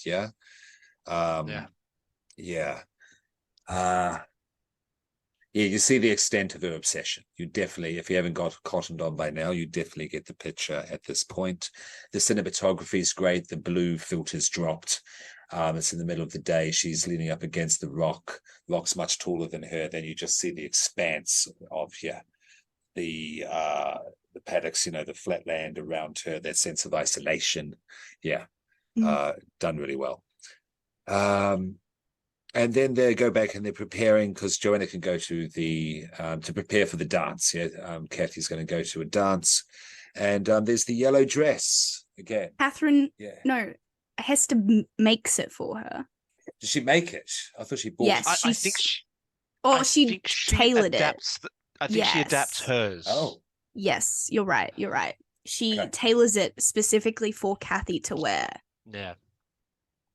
And Kathy spills something. The initial reaction was great. Yeah. It wasn't quite, didn't give away too much away to Hester's character. I wouldn't have known that, no, this is not what I want at all. But the viewers and the spectator, you go, oh no, you don't like that at all. Carrying it away like it was some sort of dead body. It's very and then it's an ugly dress. It's no doubt about it. It wasn't good. No. But she's like, oh no, I just spilled this stuff on it, and you're like, okay. What did you reckon about Kathy. this? I mean, it was obvious, yeah. I mean, like, you suddenly went in and needed to have a large mug of coffee as well. Very intentional, because then you see her in her metallic ensemble, and you're like, you're like, of course she did that on purpose. She was never wearing that dress. And that very clearly, again, you're starting to get a clearer image of their relationship. This very heartbreaking dynamic that they seem to have. Yeah. Yeah. That's Yeah, absolutely, absolutely. And this is commented, the relationship in general is commented on, that it's a bit strange, is commented by there's the new owners of the homestead who Hester and Kathy meet at the pub for the band, the dance, the Bourdains. And Kathy goes to dance, and then Mrs. Bourdain says to Hester, you should let her out more. She's not, you shouldn't trap her in. She's not trapped in. And she says, not everyone wants to be single. Yeah. And if that's not like queer, nail on the head. If that's not the queer sort of like repressed overtones, if you will, I don't know what is. Because she's sort of this spinster, I guess. She is. Oh yeah, she's totally repressed. It has been for a long time. And just I thought that was very, very interesting. And as also a very important element of this is Hester is disabled. She needs she walks with a limp. And she's got a built up shoe. And I think she has like a cane sometimes. I'm not quite sure. But and again, that sort of isolates her even more. Makes her more vulnerable. Yes. Absolutely. And then we get back to the beginning. Yes, this is how it works there, folks. We come back to the accident on the road. Miranda drives home, is very excitable and giddy about dancing at the club. The friends coming to stay on top of the world. Swerves and And at first, I wasn't sure what it was that she actually hit. You and the people on the screen quickly assume it's a man, but no one's sure. And they check to see, and no, it's not a ruse. It's not a ruse. Not a ruse this time. No, this is where this film takes its dark turn. This is where the worm turns. Miranda has committed, I think it's vehicular manslaughter. Is the legal terminology. She doesn't have a license. Not that really matters. She barely knows how to drive the automatic. Shouldn't have happened. Shouldn't have happened to start with. But Hester gives her whatever she wants. Yes, worshipping of the cult of Kathy again. Yes, at the altar of Kathy. Yes. And then, so there's panic galore, of course, great reactions, great acting. Amazing. Kathy is like, she can't do anything. She can't help Hester. She's completely frozen. This is where you start at this point. Guilt. You can start to see Miranda Otto's skill, in my opinion. Where this goes, where her character turns. And then Kathy slowly, once they get back to the homestead, I found it interesting that Kathy slowly drove the 4-wheel drive up to the well, while Hester, walked alongside. I just found that a little touch. And this man is literally just stuck. To the bar of the car. I know, it's fucked up. Good point. Again, it's adjacent to the horror movies. And then he's put in the well. Pure and simple. Why? Who's to say? It was judged to be the best thing to do at the moment for these people. And it's the thing of. Oh, sorry. I was gonna say, there's a lot more. There's a lot better places to bury that body. Exactly. The well is like one of the first places. You're in the middle of nowhere. I feel like the first place people would look is the well. So, but again, like panic. Hester doesn't have a lot of help from Kathy, and Hester doesn't want. Hester does it because she thinks that Kathy doesn't want to get caught. Okay. I'm fine with that. I think that's correct. She later gets blamed for, which, jumping the gun again, but a very interesting thing that happens. So the man's in the well, the dead man. The dead man is in the well. Where should we go to? Okay. So the next morning, yellow. Oh, sorry. I wanted to the well is. I wanted to mention this. The well is hinted at having a supernatural aura again, and approaching and the framing, the lighting when the car comes up to the well. There's kind of this green. I don't know if it's mold, but it has this green hue to it in the light, in the mortar. Gave it the supernatural aura to me, because there's also things they do with sound in this film when the camera looks on straight bird's eye view down on top of the well. You hear a man's breathing at one point. And at this point, before this whole scene ends, there is goes down to the well and you hear strange sounds, the kind of metallic sounds. Then you hear a man's voice. You do hear you have a lot of those like metallic. Yes, but then there is a man's voice at the very, very end of it. Well, you're made to think it's a man's voice. So I was listening on the headphones, but there's a whole lot of sound shit that plays with you, actually, with your perception of what's going on, what's actually real or not. Which is really cool. And I think the night that happens, she keeps talking about like there's someone in the roof, or there's someone that has broken in. Like that is what she keeps saying. And then Hester, pragmatic as always, is no, it's you're just not thinking straight or whatever. Showing that difference between them. Yes, that distinct, succinct, just the wind, psychological difference. Next morning, the yellow hat, which is the first shot, in the next morning, is empty. Again, very pointed. In terms of how the plot unravels, in terms of the visual language, and also all the money from the cake tins has gone as well. And they both have automatically pretty much just in this little kind of what's the word, conspiracy with each other, that it was the dude down the well. He's responsible. Pretty damn quickly. So now we're going to go down there and get the money. It's a very long well. You hit him with a 4-wheel drive. Carry on. The owner of the property comes up and says, "Oh, we've had a robbery at the homestead." Yes. So have you guys seen anything? And Hester goes, "No, nothing. Nothing at all." In a completely believable manner. Oh yeah, she's terrible. She's a terrible liar. She's never had to lie in her life. Again, but just another thing she's doing for Kathy. I hate to say absolutely. It, but, and it also adds to the complexity of the mystery. It makes you question yourself, or maybe if this guy was thieving, it was he who they hit, and now he did get out and steal the money. Then it just adds that little seed. And where of is doubt. the money? Baron, you're going to say something? I was just going to say, knowing how the movie ends, do you think the person that actually stole the money did the other crime?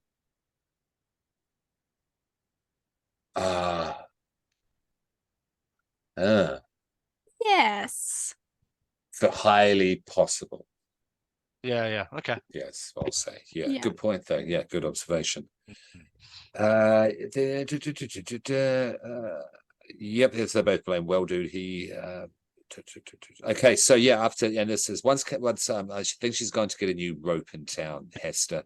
She comes back, and she's heard about the they're going to lower Kathy into the well to retrieve the money from this dead body. It's all very well thought out. This plan. They're panicking. They're flailing. Yeah, they are absolutely. Yeah. But the panic. Well, it turns from panic just to plain weirdness, because Hester gets home and Kathy's lying next to the well. Like that. Yeah. Bathing and the in kitchen the is covered in food. The kitchen is decimated. Someone's gone to town. And this is after Kathy is talking to Hester, saying that been talking to the dude down the well. They've got along really well. I think she proclaims their love for each other. At that point. And Hester's like, okay, what the fuck's happening? Hester's like, I'm a bit unhinged, but what? At pretty much at this stage. And then they go inside, and then there's all the, the neglect. Yeah. Very symbolic kind of mess and she going says, on there. Kathy says he's starving. Yeah. He's starving down there. Yeah. Because she starts feeding him. Yes. And this is basically the there's two major battles, one between the well and the man. Is the well and the man actually alive or not? And the battle for the keys. The battle for the keys comes soon after, not long after this. But this is definitely she's trying to get the rope. Mm-hmm. She wants to get the rope from the car so she can go down there and be with him and save him. Yeah, and she's feeding him food when they're out of money of this cottage. No money's coming in. All the money's been stolen. She's feeding him big like lunch bags, like lowering little baskets of food. Yeah. Talking to him the whole time, like lamb. And and then and watching it on the second time, Kathy's pleasuring herself to the thought of the man down the well. But she was doing it in the bedroom. Why is she doing it in the bedroom? Is it because she want to be loud enough so Hester can hear? Yeah, if you know what I mean. If she is manipulating, then again questioning mental illness or manipulation. Yeah, at this point I was like, oh, is this like a metaphor for guilt? She's being driven mad by guilt. Is what I was thinking. I was like, she's so sort of like her mind can't comprehend she's killed this man. So she has like invented this sort of like delusion to make herself feel better that this man is alive and she can save him still. Is where my head was at. No, I feel that. And then you're like, is Hester like stopping this guy from like being saved, and like what is going on? Is it real? Is he alive? Is he not alive? Like absolutely. The manipulation and Hester's doubting it. Absolutely. But because Kathy's doing, let's just saying, she's really either convinced or doing a really good job at this stage, certainly when she goes on to the underground utopia that he's discovered down there.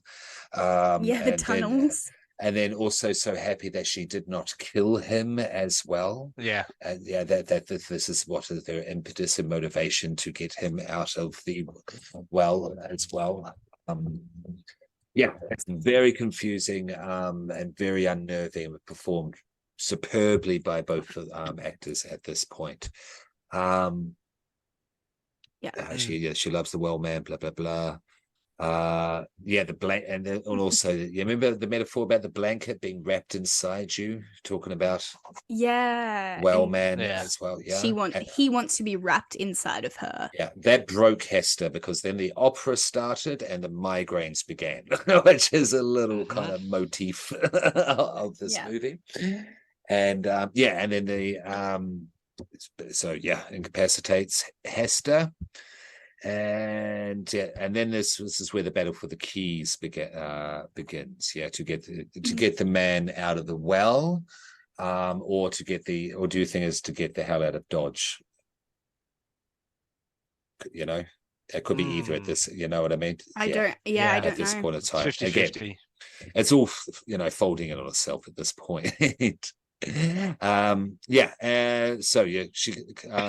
Kathy continues to feed the man down the well whilst trying to get keys to rescue the man down from the well. So it seems the oysters for the man down the well, ridiculous suggestion, but there's the $100. Can't forget about the $100. What did you guys reckon about this when it came up? That's when I started to have thoughts about who actually got the who actually had the money. Like, it's like, oh, that's just way too convenient, because there's no way that guy was still alive. This is a doubt breaker. Scream Queen. I guess as confused as Hester was. I was not sure. I was like, maybe she went down there and maybe she is just like insane. Like maybe she has been down the well. At this point, I was like, I just really thought that she had gone mad. Yeah, absolutely, absolutely. I can see that. Yeah. Okay, moving on. We're braiding Hester's hair. Kathy is braiding Hester's hair. I love their braiding of hair in this movie. So yeah, we've done really well. Gay. And this is where we see the first kind of threatening side of Kathy towards Hester. Yeah, definitely. Pulls their hair. The power dynamic shifts. Yeah. The status even visually in the chair up above from behind pulling the braid, the man in the well says that I need to get the keys and that's no matter what, basically don't fuck with me. And again, and the blue lighting in the cabin really worked at this point really well. It was very effective. Now are we up to the kitchen scene? Because the kitchen scene is incredible. We are up to there, aren't we? The kitchen scene for me was the best scene of the movie. This confrontation within the kitchen. Scream Queen, what did you think? Why did you love it? I mean, it's where the sort of like the Gothic elements like all really like come together, and it's really eerie, and it is really surprising. I mean, I'm talking specifically about Hester's dream. Is it a dream? Who knows? But her hair, she's been tied. She's been tied to the chair by her braid. By Kathy, and Kathy is, the keys are gone, and Kathy is at the door with the yellow dress and the beanie, and she's like, it's this sort of ridiculous, confusing. I've got that sequence down here, Scream Queen, how it plays out the stream scene. Because it is absolutely because that happens, if I'm not mistaken, just after this confrontation scene in the kitchen. There was just with the confrontation scene, there were a few lines I wanted to pull out. I don't want to go too much into it because I want people to watch it, because it is a masterclass in acting as well, and it's just very enjoyable to watch. So I just want for it to be as fresh as possible. But there were a few lines. There was the all I care.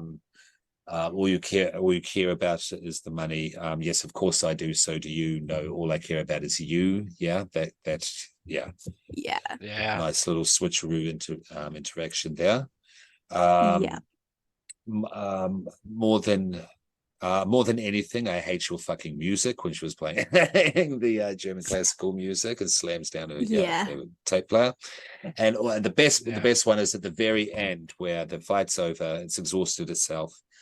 Kathy's had enough, sits down, puts her hand in her head, and then Hester goes to touch her on the arm, and then I'll say it, Miranda Otto says "fuck off," because I saw in that moment the Miranda Otto that we saw playing the mum and Talk to Me. It had that level and power of authority to it, and don't fuck with me to it. And that was just a great little That was more. That was more like the Kathy we see negotiating with the station agent. Yes. Totally. Yes, good point. And then there was this dream sequence, which I thought was fantastic, because when the first dream wake up happened, I thought, it was just a dream, annoying. But no, again, not playing on cliches here. Inverting expectations, doing things new, doing things differently. There was the spooky male breathing that she heard.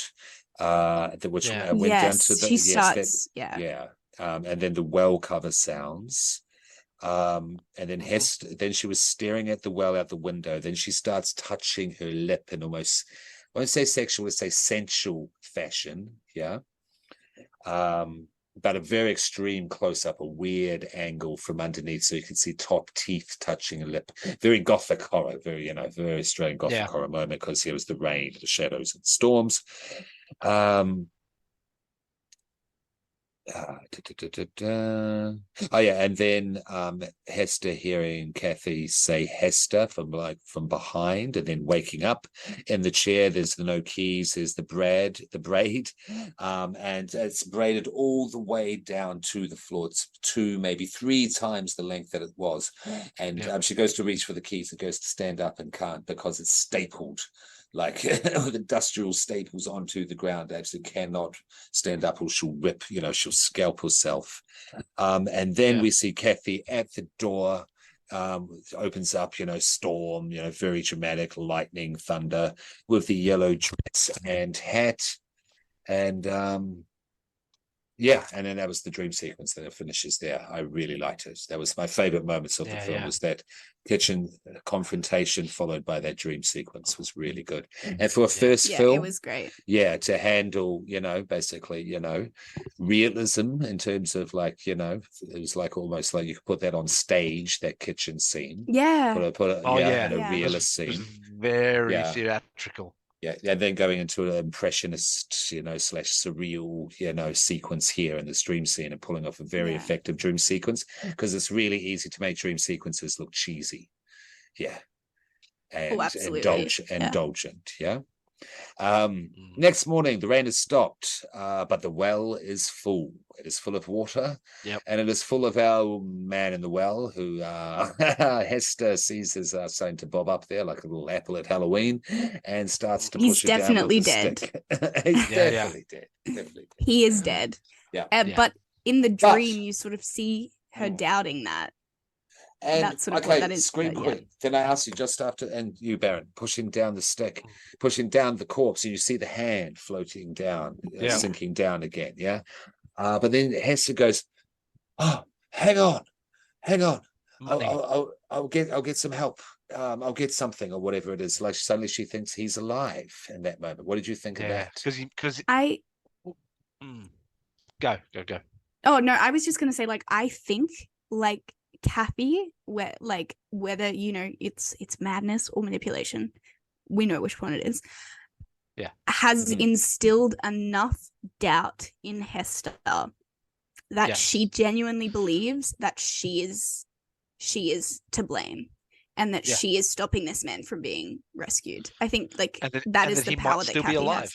Yeah, and because of her dream as well, she doesn't know what's real. She doesn't know. I think at the start of the dream, psychosis. She has the fire poker. She pokes the fire, and she sort of, and then when she wakes up, the fire has been put out. So there's this sort of thing is did that dream really happen? Good observation. Didn't pick up on that. Was that okay? And so I think that she thinks that he's alive, and Kathy is right. Okay. And Kathy is completely, sane, and Kathy has convinced her of that. Okay, cool. Thank you. Yeah. Baron, do you have anything else on top of that? Sorry. No, that was actually nicely shot with the practical effect of the body, making it look like it was moving. I really enjoyed that. Yeah. And she goes to get more rope. Yeah. To try and still on that. Yeah. He's going inside. Local men arrive. And they help to seal up the well. She takes advantage of the opportunity.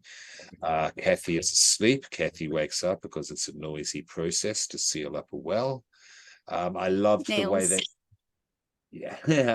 that Kathy woke up. The way this was filmed. Yeah, there was the tilting, the consciousness, I'm not quite sure. It's all beautifully done. And Kathy's not happy. Kathy doesn't lose her shit completely, though, but call me out if I'm missing anything at this stage. And Kathy basically starts packing her bags and starts to leave. Hester tries to talk her out of it to start. What about Europe? She pulls on the at the door, starts to physically do it, so it starts to get desperate. And then you see the real Kathy, I would say here, Baron, at the end. It's like, no, you'll be fine. We're done. We're done. Yeah. And that was that. Then she's at picnic at Hanging Rock again. She's at Hanging Rock again.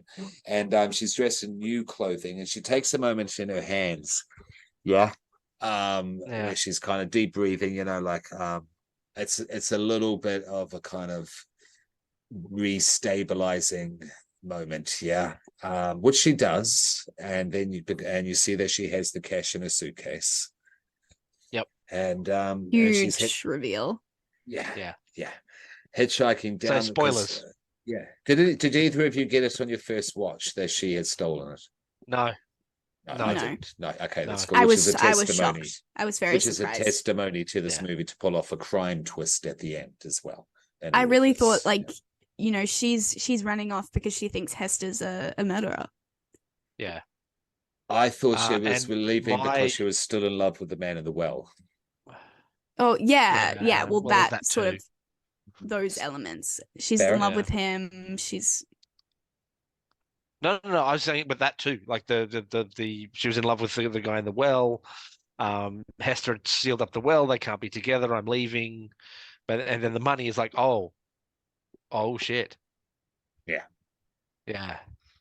She took it all along. Yeah.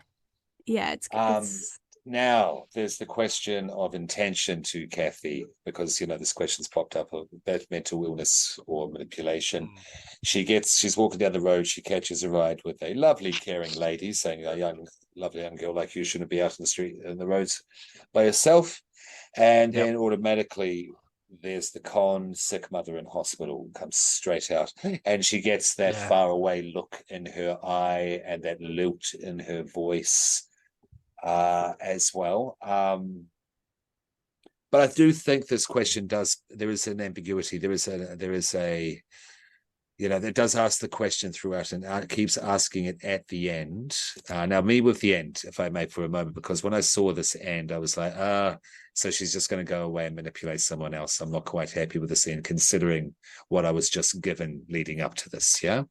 But then you see Hester walking along the road, lost, going nowhere, not hitching. She's picked up by the lovely Mrs. Bodern. And with her 15 children, however much there were, in the Jeep. 30 kids in the car. 73 children. Yeah. Gets in the vehicle, and now this is just a theory. I'm just throwing it out there, but it's just analysis, observation. Drives away, and then and all the children are looking up at her. And she's got that lost look in her eye to start with, but then she sees the children looking at her, and then then there's this warmth comes back to her, and then she starts to smile. Warmth comes back to her eyes. She comes back to consciousness, if you will, back to herself. And then she starts to smile because there's the children. And that's why I was talking about the family thing, the matronly, motherly thing with Kathy. And then she goes, yes, now I can perhaps be a governess. Yeah. I can help look after these children. I can have someone to care / obsess over. And I think that kind of balanced, that balance, what just happened before with Kathy in the car, going away to manipulate someone else, or she herself just needs someone, and this is how she does it. Yeah, if that makes sense. Yeah. And I was happy with that. I was really glad that it posed that question, that it gave you that duplicitous ending and not just, and now I go, that was my dastardly plan was successful. Now I'm going away, all along. Yeah, you know what I mean? Yeah. I think I saw the final scene a little bit differently. Please. Again, it can be interpreted in so many different ways. I have sort of two ways that I see it is that what Hester needs more than anything is compassion and to be looked after. And here comes this hugely maternal figure with all of her kids, and she picks her up and she's listening to the music that Hester loves in the car. I thought that was very significant, is that music was playing, the music that Kathy hated. That's true. Yeah. That's true. Fuck. That kind of said to me that she would move on to being mothered by a mother. Yeah, exactly. She's going to be taken care of by, she's finally going to be taken care of. And I like that. I like that as well. Yeah. But then, you know, there's also this side, if you looking at it as this like repressed queer character, you know, she's sacrificed everything for this lifestyle that is very much against the domestic grain, if you will. Especially in country Australia. Yeah, and she has, in some way, she's lost everything for it, and like here she is confronted with like the very opposite to the lifestyle that she so desperately like craves, and she's you know, I feel like the children staring at her as like the idea of her having children is like very alien, I guess. So I thought that was a very it's very interesting. It's very open-ended. I have this really good quote from the director, actually. Please. Which I think it helped me understand like the relationship between the characters a little bit more. She said, "I was interested in the way that here were two people who connect desperately for love, but when they get it, it corrupts them. I liked that idea. We want something, and then we get it, and then we're corrupted by it. And I wanted to play with that and what basically motivates Hester to commit murder and what it is to have this relationship with this girl to the exclusion of all others." I thought that was really good. Like, obviously she hits the nail on the head. It's her, you know, her whole vision. But like, I think that's so beautifully sums it up. It's a story about connection and failed and corruption of connection. Yeah. I reckon we should, sum up, going over the movie with that. I think that's the perfect way to, 100% tie a bow on it, definitely. I thought it was, I really liked this movie. I'm really glad I saw it. I'm glad I gave it the rewatch, went back to the cinema 20 years later. And hey, the popcorn still tasted good. Hey, it almost tasted like the 90s little sense of home. So I'm going to give it, now with the rating, now it was between delicious and evil. So it's a 4.5. It's between delicious and evil. Out of 5. Do you need me to bring up the ratings there, people? Please. Yeah, give me a sec. I've got them right here. I'll just run through them again there for our new listeners and whatnot as well. 1 is burnt. 2 is flopcorn. That is the popcorn that does not pop and remains in the bowl/bag. 3 is satisfying. Yep. You know, that will do. So 1 is a bad movie. Yep, this was absolute crap. 2 was, that was okay for a watch, you know, in the background, whatever. 3 was like, no, actually, that was good. Though, you know, check it out. 4 was like, that was really cool. Liked it a lot. Probably will watch that again. And 5 was like, I'll be talking about this for years to come. So 4.5. Scream Queen. Okay. I think I would give this a 4. Okay, I think it's delicious. Nice. I saw someone describe it as tasty. And I would agree. I think it's so layered, and you know, the more I think about it, the more I like it, and I really want to do a second rewatch now that we've talked about it, because you know, the ending, and I just thought it was beautiful. And I have this, I mentioned it a little bit before, but I have a few words from Letterboxd that I think sum it up well. Someone said that sometimes you watch a film and you can tell a man had no hand in making it, and I think that's beautiful. And I think that this is one of those films. It's so obviously female-led, and this final line here is, "Hester is relatable as fuck.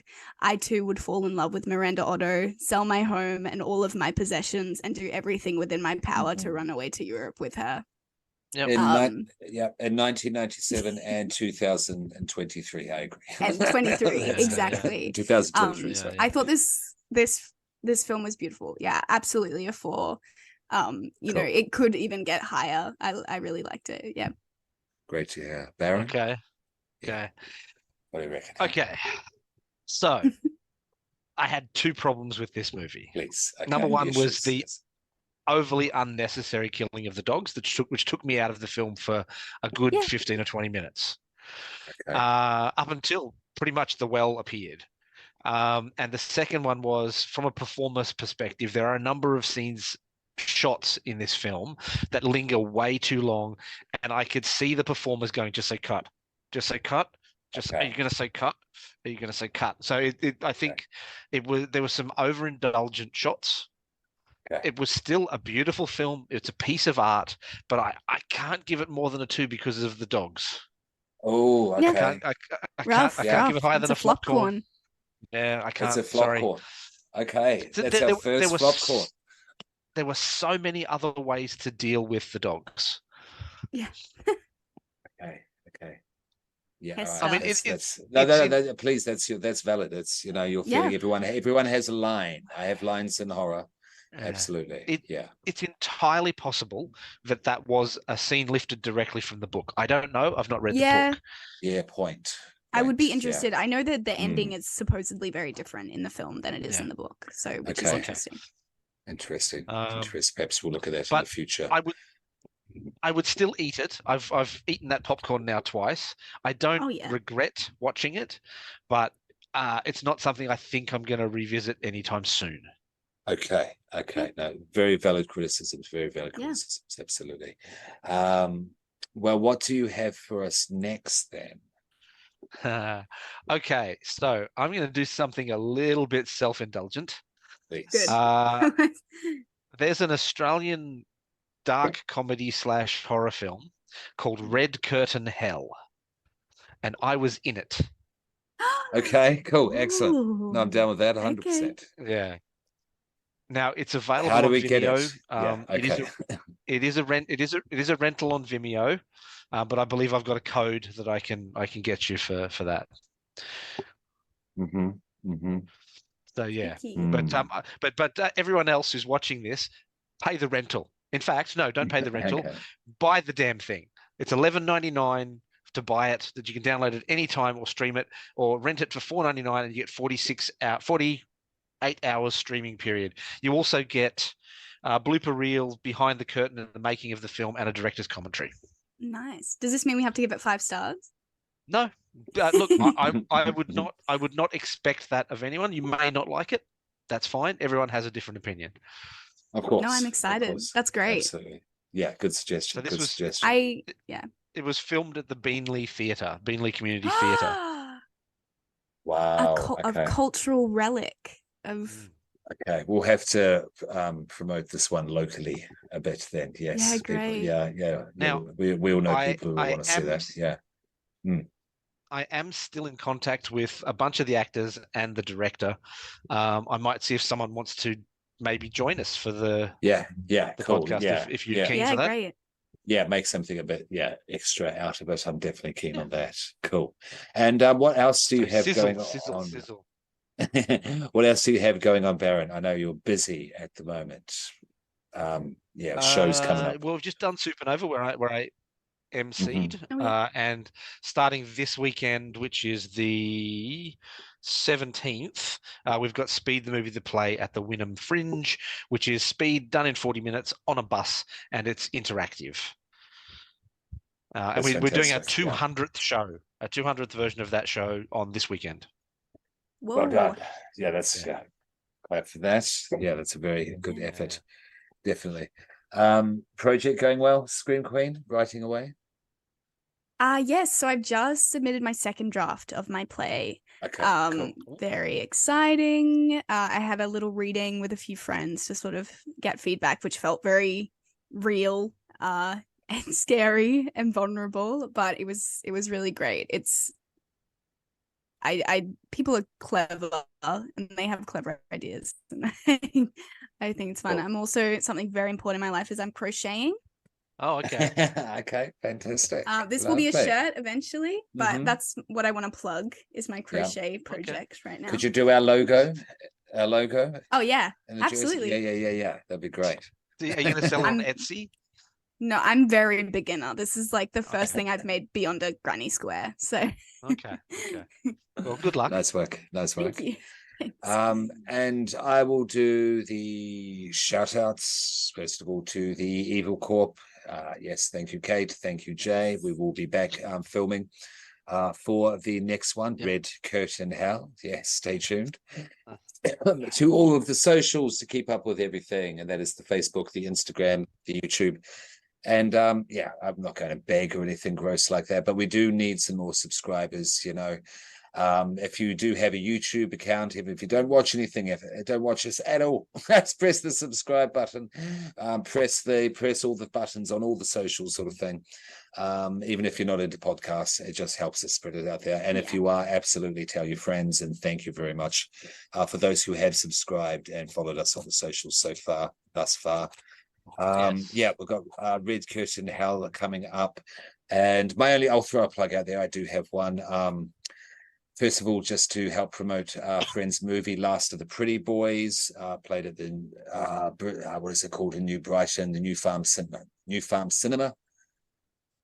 This weekend, finally finishes the local feature film project, and I'm going to be his name's Dustin Schmidt, shout out, going to be doing a slasher film with him called Babyface, and I will be playing the Babyface slasher. Yes, dreams do come true. And and we're going to be starting that one before Christmas. So it will be good to do some acting again, certainly to play a slasher killer with a cool mask. I mean, come on now. Nice. Yeah. I do have one other thing. This is not for me. We were contacted on the socials by Diana Engelhardt, who has a community called the Be Critical International Film Review Community. We've signed up for their Facebook page. So it is a movie review and discussion group on Facebook. They're happy for us to share our content there. They've got a fair amount of consumers and contributors there, and they always welcome more, and they give us all the best in our creative endeavors. Thank you so much. Thank you for that. That's Absolutely. Awesome. I might put up a post about this as well, like Australian horror films you'd like us to cover while we're still doing this series. That we can 100%. Think about. Shout out to Shay. There's so many. We just looked up on Google IMDb, and there's off the beaten track non-blockbusters. They're from Australia back in the day. Ones that I've never heard of but sounded fascinating. That sounded awesome. There's a lot of stuff out there. So, excuse me, people, let us know. Please. Anything else anyone wants to say before we sign off? It's been a long one. Thank you to you both. I'm glad you both, enjoyed / appreciated the film. There's a lot to unpack. There was a lot to unpack in this one. It was a big film. For simple setup. 90-minute film, it was big. Exactly. I'll do my sign off. Keep it buttery peace. This has been Mr. Popcorn. Happy holidays. I like to second that. Happy holidays. And that's me. That's me signing off. Happy holidays. We'll see you next time. Yes. Bye. Keep it buttery peace.